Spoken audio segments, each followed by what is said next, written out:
Shalom saudaraku yang terkasih dalam nama Tuhan kita Yesus Kristus.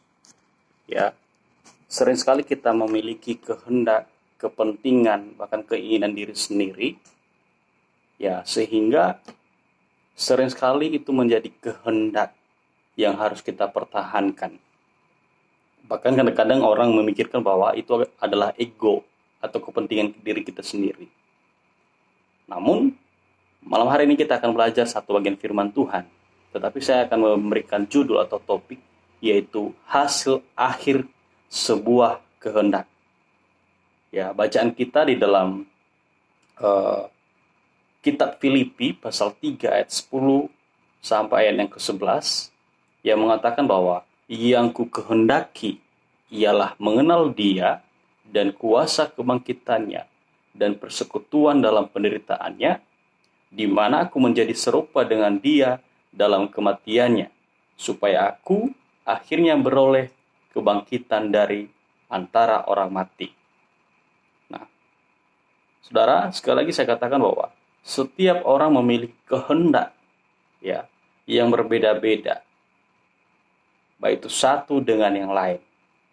Namun yang menjadi permasalahannya adalah apakah kehendak, keinginan yang kita pilih memiliki hasil yang akhirnya nanti itu berguna bagi kita, bagi saudara kita, dan terlebih bagi iman kita.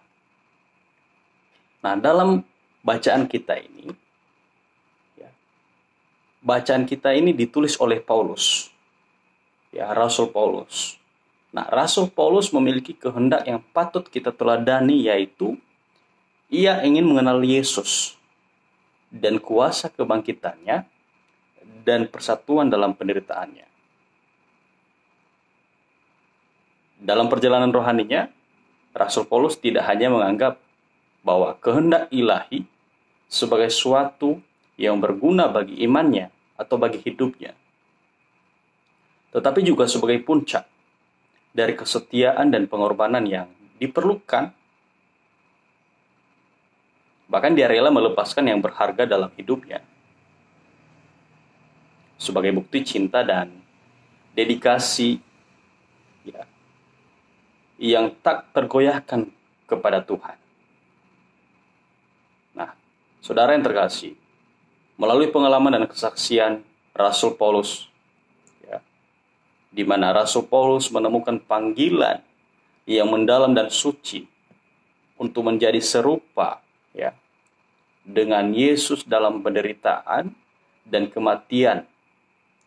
Baginya kebangkitan Yesus bukan hanya peristiwa sejarah, melainkan janji akan kehidupan yang abadi. Bahkan yang paling terpenting adalah itu adalah dasar keyakinannya bahwa kebangkitan orang mati pasti terjadi.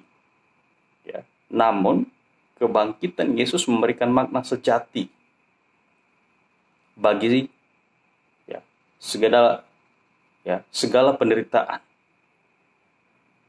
Ya, sekali lagi, bagi segala penderitaan dan pengorbanan dalam hidup kita. Ya. Itu menjadi puncak dari iman dan dedikasi yang membuatnya siap menghadapi liku-liku hidup, pelayanan, perjalanan, sosialisasinya, bahkan pemerintahan Injil, penjangkauan jiwa-jiwa yang ia lakukan saat itu. Tentu kita juga baik meneladani seperti itu. Dengan keyakinan dan harapan kita, tentu kita arahkan fokus kepada Tuhan. Nah, dalam hal ini Bapak Ibu dan saudara terkasih, sering kita juga bingung. Ya. Namun, kalau kita melihat bahwa biarlah kehendak Rasul Paulus menjadi kehendak kita juga, agar kita juga memperoleh hasil akhir dari kehendak ataupun keinginan kita itu sendiri, ya, sehingga kita juga dapat mengalami buah dari ketaatan yang sama. Rasul Paulus saat itu ya taat. maka kita juga harus mengalami hasil dari buah ketaatan kita itu. Melalui kesaksian kepada kehendaknya, ya, kita akan dibimbing menuju tujuan akhir yang dikehendakinya atau dikehendaki Tuhan. Namun ada banyak kita yang masih belum mengerti apa kehendak Tuhan dalam hidup kita ini. Tentu penting untuk kita mencari, mendengar, bahkan mengalami, ya, dan mengambil waktu dengan Tuhan, supaya apa? Kita mengerti kehendak Tuhan dan kita mengerti apa yang Tuhan mau untuk kita kerjakan dalam hidup kita ini.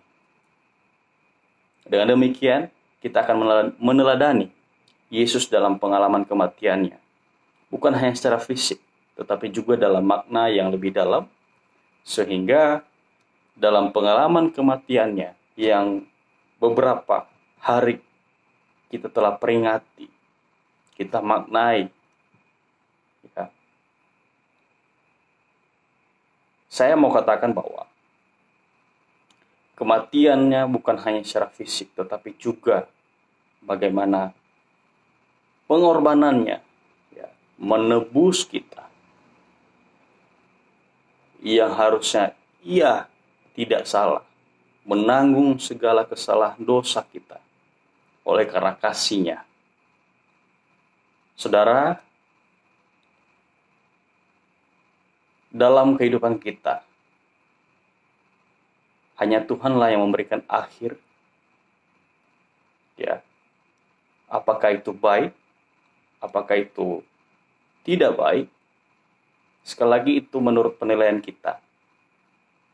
Namun kita harus bersama Tuhan, harus berjalan bersama Tuhan dan melakukan apa yang sesuai dengan Tuhan. Sehingga pada akhirnya kita dapat merasakan kebangkitan yang membawa kepada kehidupan baru bagi mereka yang telah mati dalam dosa, ya, ataupun kita yang mungkin sudah jatuh dalam dosa dan mau bangkit, mau hidup baru sesuai dengan kehendak Tuhan dan mau dipimpin oleh Tuhan. Milikilah kehendak yang membawa kita mengalami kebangkitan dan kehidupan baru. Supaya apa? Kehidupan kita berjalan bersama Tuhan tidak sia-sia, namun mengalami kehidupan yang bermakna dan bersukacita dan damai sejahtera. Demikian firman Tuhan. Tuhan Yesus memberkati. Shalom.